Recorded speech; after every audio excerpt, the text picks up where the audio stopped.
Hi and welcome to Counting Coral Chats. I'm Jolien Collier and I will be your host for today's interview. Here at Counting Coral, we like to reach out and interview people from all walks of life. Some folks are about ocean conservation and others can be marine biologists, scientists and just your average person doing extraordinary things.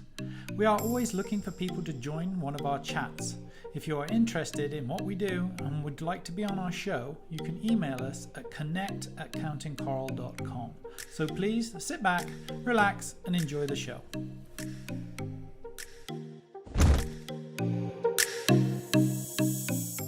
Hi and welcome to Counting Coral Chats with Aria Ma. Aria Ma is a high school senior from Maryland, USA. She has been engaged in the non-profit and humanitarian industry for the past 3 years. She's focusing on environmental conservation and Alzheimer's research.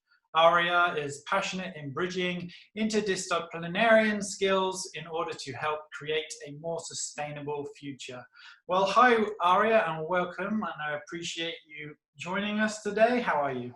Good, I'm good. Thank you for having me on. I've been looking forward to this. Now, could you tell us where you are? Whereabouts do you live? So I live in Maryland, around about an hour from DC. Okay, so you're on the East Coast? East Coast. And how's the COVID out that way? Is it good? It's definitely a lot better. Our governor's been handling it pretty well, actually. Cases are down really low, and we have about, I think, a 5% positivity rate now. So everything's fantastic. basically gone to normal, just with masks and everything. But I'm doing school virtually. That's fantastic. Good to hear. So I wanted to know what your motivation is for everything that you do. And I have a few other questions related to that, but let's just start with that one. Yeah, so it's been a while since I started kind of thinking about my role as a human. I guess this is kind of like the journey you go through in high school. I wanted to, while I was trying to figure out what I wanted to do with my life, I kind of had the opportunity to kind of explore different areas of, the world and industries. So I volunteered in Alzheimer's homes. I volunteered for the Red Cross. I was able to write for organizations looking into the global perspective on poverty. So I had a lot of opportunities to kind of get a feel for, the different things that are going on in the world, and there's so many things going on in the world. And I didn't really find something that I was really passionate about until I think about my sophomore year, so about 2 years ago, when I started, looking into environmental conservation. And I believe, and I have vehement passion for this, that my role as a human being, my responsibility is to take care of the only planet that we have. While, it's hard to convince many of our current leaders to do this, that's just kind of, the thing. There's so many animals, there's so many people that are banking for, people to speak up for them, to help them out, because they can't make any change for themselves, because the way that power is structured, the way that kind of government and policies and just the whole, red tape of being able to improve your life for those at the very bottom is really, really difficult, near impossible. And I'm in a very privileged position to not have to worry about a lot of things, because I was born lucky, and some people aren't. So it's really my responsibility, I feel like, to help my fellow peers and other people who can't help themselves in order to better the future of humanity. Well, I appreciate you for that, and it takes an immense amount of effort at such a young age to be engaged in these types of industries, in non-profit work and all those types of things. So just so the audience knows, how old were you when you started getting into this, and how old are you now? I was about 13 or 14 when I started really looking into the nonprofit industry, and now I am 17, almost 18 in a couple months. Wow, that's amazing. Well, we appreciate the effort. So I really want to know what your day looks like. Could you walk us through a typical day in the life of Aria Ma? Yeah, so I'm doing my college apps right now, and on top of a lot of internships and jobs, I'm actually my days always like jam packed. So usually I wake up around 5 or 6, and I go for my morning run for about an hour. And then after that, let's say this is Monday, I have a list that I make every Sunday of the appointments and meetings I have for every day of the week, and then what homework assignments I want to work on and what internship assignments I want to work on for every day of the week. So on Mondays, I usually go through my first set of like homeworks that I can finish really easily before my first class at 9 o'clock. So after my run, I take a shower, and then I go into some of those really easy homework assignments. And then I have my first class, which is art, and it's basically art studio in this virtual setting. So I'm just painting while the teacher is watching. And then after that, I have about from 10 o'clock to 1 o'clock free, and I do more homework. I finish all my lists for that homework stuff, and I want to get that done because after my second class at 1 o'clock, I want to do my internship assignments and my volunteer stuff. So I'm currently intern for County Corals, a fundraising intern. I'm a communications and events intern for the Global Collab Network. I'm director of fundraising for Homoglobin. I volunteer at the Red Cross about 2 hours a week to process prospective volunteers. I volunteer at my local Alzheimer's home to help the seniors basically get through their day-to-day, and I usually play the flute or work on arts and crafts with them. And then that's usually from about like 2 to 6-ish, and then I like eat something because usually I'm not hungry in the mornings, and I think that's just because like throughout high school I haven't eaten breakfast or anything. So I eat like at night now.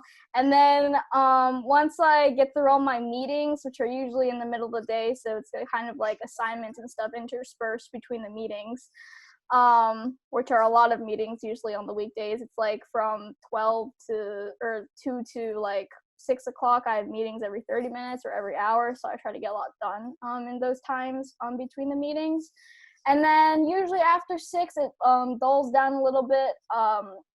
If I have an event or a special meeting I might have, usually I like put out for those later hours. But I try to have, the last 7 hours before 12 a.m. to get more work done, and then by 9 o'clock I want to like stop because I'm so tired. So after 9 o'clock I want to make sure I have all my stuff done, and then usually that's when I start to chill out. So I either go like make something to eat, or I play with my dog Cookie, or I paint a lot more. And when I'm painting, I paint like for long amounts of time, so it's like a couple hours. Or I play League of Legends. Yeah, so that's my day, and then I repeat that for the whole from like Monday to Saturday. Saturday is usually a lot nicer because I don't have any meetings. And then Sunday is my like day off. I don't do anything on Sunday. I just chill out on Sunday because I need it. Well, I think you deserve the Sunday. I mean, wow, that is incredible. You seem to pack your day out really, really well and organize your life, and it's very impressive. And you mentioned painting, and we've done a few Zoom chats because we work together, and I've obviously seen the paintings in the background, and I've also seen you painting while we've been chatting, which is amazing. So we are pulling up some of those painting images so people can check those out. So is that like the time where you just get to shut off, or do you process during that time? Because for me, I know when I'm in the artistic kind of realm, it's just shut down time. I focus on what I'm doing. But in other ways, I also process the day sometimes. How does that work for you? It really depends on what piece I'm working on. So if it's like a really large piece that I'm really inspired about, then it's a lot more mechanical, and I try to paint my painting style is a lot more loose, but still at the same time abstract but practical. So it's like it's very like abstract mixture from like Van Gogh, Picasso, and Kahlo, which are my three like most inspiring artists that I look at.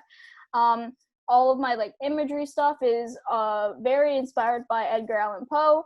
I have like a very gothic style to my art.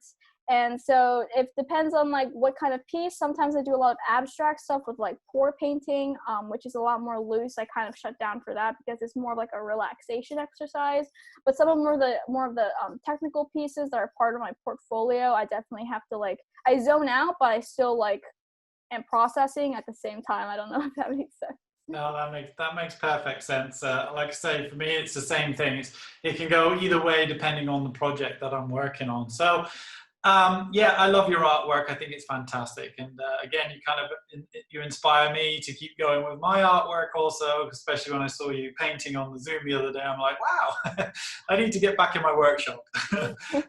So obviously there's a lot going on in the world, right? And you have a lot on your plate, and you've adopted this. And I can only assume that you adopt this because you're very passionate, obviously, and you want to fill your day out and you want to be extremely productive. But the big question is, how do you keep going when you are hitting walls every single day with environmental issues, from oil spills to burning forests to, the list is huge. How do you keep going in your day? Because I know I struggle with that from day to day. How do you cope with that at such a young age? It's really hard because even my parents don't really care about it. Like all of the money I donate to organizations is my money. They don't approve of donating. It's just I live in a very traditional family. But I'm not surrounded by traditional people because people my age, they know the consequences. Not all of them, about half of them or a little bit more than half know the consequences of humanity's actions. But it's hard because, the news cycle is this 24-hour news cycle. You've got information coming in and out every single day. And we have leaders currently, not just in the USA, but all around the world who are not, they don't care. Because they're not going to reap the consequences. It's my generation and every generation after me that will reap the consequences. Instead, they're power hungry. They want to do anything that will benefit, their lives, their families' lives, or, some people may go as far as blackmailing, other people in the government who are working for environmental conservation. So it's definitely heartbreaking to see, forests in Australia to burn down and all of the animals to be just abandoned because they're confused. They have no idea what's going on. Their home has suddenly disappeared because of our actions. And nobody seems to care about that. The innocent animals and people that are facing the consequences of the majority's actions, of the corporations that are pouring money into energy that is not renewable, that is destroying the earth, and they just don't care because money rules the world. And it's hard because there are about almost 8 billion people, and there's only one of me, and there are a couple more million students who are interested in actually doing things. But then there are also students, young people like me who want to do it, but they don't have the resources to do anything. They can't access any people, any organizations because of where they live, or just the opportunities that are in their area. So it's hard, but it's kind of the same thing when I'm trying to convince myself, I'm vegan, and I'm trying to figure out, how can I decrease, the animal cruelty in the world, because I'm just one person. And I can't give up because there are these billions of animals and billions of humans that are counting on me as part of a larger majority that care about these issues. We can't just give up because, the people in power are doing this, and this, and we just can't do anything because we're not part of the higher power ladder. But you just can't give up because there are people who are lower than us on the ladder that can't do anything. They don't even have the opportunity to do anything, even if they wanted to. But I have the opportunities at my hands, like very close to me. I have the motivation. I just have to keep going because there are just billions of animals and humans that are counting on the people who care. And you can't just give up because there are a few minorities on the top of the power chain that are trying or begging for us to fail. Well, I admire your tenacity, and much like you were saying with the forest fires, the oceans are on fire too. You know, when we trap heat in the atmosphere, the ocean absorbs that heat, and coral reefs are essentially burning to death because of the heat. And it's one of these things you can't see. So much like a forest, you know, forest fires, as soon as I saw it, I was donating. It's like, I'm saving a koala right now. There's no question about it. I'm donating whatever I can. And we see it, it's visual. It's a very like dramatic thing. We see massive images of fires and blooms. However, the ocean is that silent, unseen disaster and crisis that's going on. And it just adds to the list of all the things that we have to deal with as humans to be able to step up and make change. So I admire you for your tenacity, and I appreciate you standing up. And if you can keep standing up, people will follow you. And I guarantee that because that's just the way it is, you know, inspiring people inspire people. So I appreciate that. But what are some of the philosophies that you might have that would inspire others to do what you do? Because it's hard to motivate people. You're a vegan, I'm a vegan. I've tried to motivate friends to stop eating meat just for a couple of days a week. What's your philosophy on how you would motivate people to make just small changes? If they're only small, I mean, obviously we want to do the big stuff, but just the small stuff that would help people out. Yeah, this is actually a very recent kind of ideology that I've adopted, I think, the past couple of months, because I struggled with depression in my middle school years and in the early years of high school, and I had this very nihilistic, pessimistic mindset, you know, that we're, you know, only here for one life, and that basically it's what's the point? You know, what's the point in doing all of this if we're all gonna die anyways? Why not just be selfish, greedy creatures at the core? And my answer to that would be because, you know, after us is, you know, it could be thousands or millions or more generations of humans, and they're gonna look back on what we've done, and they need an example. They need an example of how to keep going, on, you know, how to add productivity to their lives and how to better the rest of the race, because we're so divided. I feel like at such like superficial things like race, ethnicity, religion, and we're not bettering like the human race by just, you know, being divided at these cores, because that's not, I mean, it's part of your identity, but the core part of our identity is being humans. And it's hard to see that big picture when, you know, we don't see everyone. We see statistics, you know, we see percentages of people who are living in poverty under $1 a day. We are seeing percentages of the amount of species going extinct every single day. We're seeing percentages, we're seeing statistics, we're seeing years that are 10, 20, 30 years into the future. And we're not seeing the individual. We're not seeing that there are, yes, 8 billion, almost 8 billion humans on this planet, but each person is special and different in their own way, as cliche as that sounds, but everyone has, you know, that ability to spark a change. And we are here because we want to better our community, and as a community of human beings, the best way to do that is help each other flourish, not just help ourselves flourish. Because yes, we're here for one life, so why not make the most of it and help, you know, everyone be able to live their lives to the fullest? And that's kind of the carpe diem mindset, you know, live every day as if it was your last day. You can also, you know, kind of think of this as you're not just trying to better yourself, but you're trying to better, you know, if you have children, you're trying to better your legacy, you're trying to better basically the future of the human race.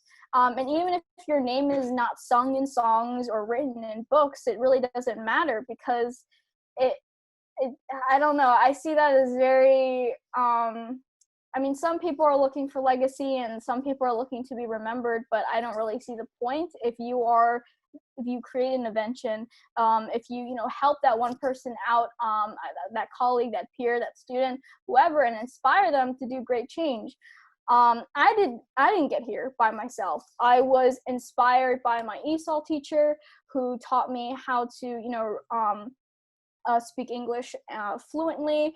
She inspired me to look into science, which is why I'm so passionate about neuroscience and environmental science. My science teachers in middle school inspired me to find, my passion, because the way they taught, because they inspired me. They weren't just looking to, better their own personal lives, but they were trying to inspire the next generation to do good. And now I'm here, definitely not by myself. If I didn't have those people along the way with their initials in my footsteps, everything that I've done is in part because of the people who have supported me and inspired me. And that's what I want to carry on with the rest of my life. I want to be able to find those students, find those people that I can inspire, because once you spark that motivation in one person to go do whatever they want to do, whether it be conservation, political change, inequality, or whatever, they run on their own gas. You just have to fuel it just a little bit. And once they find that, once they have that support, then they provide their own fuel. And that's what I strive to do. With everything, I'm really young, and I try to put my dip my toes in the water everywhere, so I know kind of what industry does what and what the industry is like to young people, to create an example that, yes, I'm under 18 and I'm a minor and I can't even drink yet, but I'm still affecting massive change just by doing these small things, and then connecting with other young people like myself who are interested in doing these large-scale changes, but just don't have the resources. So it's a very hard mentality to adopt, because the question you have to get over yourself first is, what's in it for me? And then once you truly vehemently understand that the only thing in it for me is to help my fellow humans, and not my fellow Christians, or my race or my ethnicity. The divisions don't matter once you understand that it's for the betterment of the human race as a whole. And I truly don't believe that we'll be able to advance any more technologically until we are able to understand that we are all one species, and nothing is going to happen until we all connect together and work together. Wow, I couldn't have said it any better. That was fantastic. I totally agree with everything you say. I think when human beings have the ability to thrive, and once they're thriving like we are now, we can't disassociate from the planet and the earth that we're in. We have to now invest and pay back to that, because we've been taking for so long that there's only a certain amount of resources left that can be stolen from. And it is kind of like a theft right now. We're just stealing from nature, little bit by little bit by little bit, but we're not paying anything back in. So I commend you for your efforts, and you are definitely paying back into this system. Now, you have set up a Students for Coral fundraising platform on our site. Now, I'm curious, because this is a very wonderful thing that you've done for our organization. How many kids have you got involved in this? So basically I created a coalition in my county, because it's really difficult for environmental groups in high schools to thrive, just because of the competition between the amount of people who are looking to expand their portfolio and their opportunities. And some people don't find the opportunities they need in environmental conservation in these environmental clubs or green clubs. So I created this coalition to build a model that other high schools in my county can basically duplicate for their clubs, so that students all over the county can be involved in national initiatives that are already happening under the guidance of the representatives from these organizations. So with the Students for Coral, I've been able to connect with about 10 or more students in Florida through a museum connection. I was able to connect with about 50 people in my county, and it's still going up. to fundraise and write blogs for Counting Coral, and I'm looking into a nearby county with one of my connections to expand there, so we can get more people interested, because people are interested. They just need the opportunities to present themselves. Because again, some people want to do massive scale change, but they just can't because they don't know that these opportunities exist. Well, it's fantastic work, and what a great initiative, and we really appreciate as an organization to have someone like yourself doing such fantastic work at such a young age, and we really do appreciate your passion.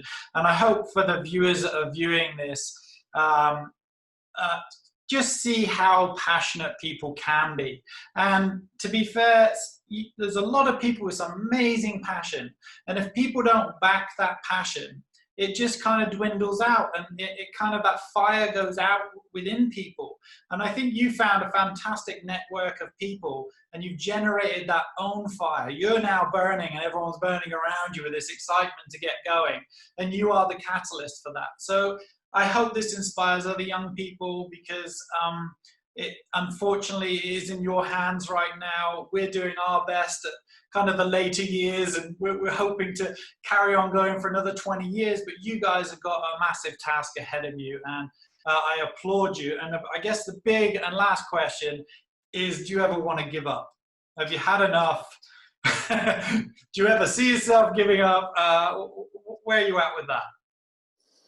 Yeah, I mean, this semester has been crazy for me. I'm applying to 18 colleges. I'm taking 7 classes at my community college to get my 2 degrees in business and science. I'm interning for all of these places. I have these volunteer things, commitments I have. I have jobs that I have to make sure that I'm fulfilling, and it gets overwhelming sometimes, because again, I'm only one person, and seeing, sometimes the people in power not caring about everything that I'm trying to work for is really disheartening. Just this year, we've had more than 100 environmental policies repealed by this administration. And we've got more than 100 million animals going extinct by the end of this year because of our human catastrophes. We have minorities at a disadvantage because they live in communities where the rich and the large corporations take advantage of it, and they plant harmful factories that sprout chemicals and carcinogens into the air. And it really does seem like no one cares except us, so it seems like all my efforts are futile. And there are some days where I'm like, really, yeah, what is the point? But if we compare the statistics from this year compared to about the 1970s, when scientists first started claiming that climate change was going to destroy our Earth, the amount of supporters have climbed significantly. And that's a bad thing and a good thing. The bad thing is that we've seen that we will not do any large-scale massive change until we see the consequences of our actions, even though science continues to predict it.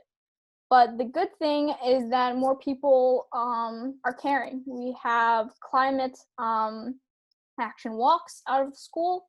We have climate action protests. We have young people all over the world collaborating across country lines to work together to save our planet. And although I'm only 17, I will be an adult soon, and I will be in a generation with peers who understand the effects of climate change. And in about 10 years or less, those peers are going to be running for Congress, running for president. We'll have prime ministers all over the world who were people in my community of young people who will be running on the platform of climate change. And hopefully my generation will be able to teach the next generation after me and those after them to learn that although right now it seems very bleak, the future will look better because it's filled with people like us. And it's really hard to see the future in that more positive light. And like I said, this is an ideology I've just adopted, but it's it will happen. It just seems very, very bleak. But we make up the future, so we are the future. And if people remember that as long as you keep going, you will find people who are motivated just like you are. And once you make those connections, you will be unstoppable. So I'm going to take that answer as you're not going to give up. Yeah, sorry. Oh, that's fantastic. Yeah, and you know, I agree with you. You know, some days I want to give up sometimes. You know, and if you look at nature on a large scale, we're just a blip in that timeline. Now we could destroy this planet, no problem, and in a million years this planet will come back infinitely better and infinitely wise again. For me, it's always been a question of quality of life for humanity. And for some reason, we need to always go down the bad road, hit the brick wall and go, oh, I can't believe this has happened, and then they start to create change. But we're doing this at such an alarming rate that it's getting a little bit scary right now. These are massive, dire consequences for the human race and humanity as a whole. And I definitely, you know, no, I'm definitely not going to give up, because I have this image of paradise, because the planet has been paradise. We've existed in paradise. We're now turning it into hell.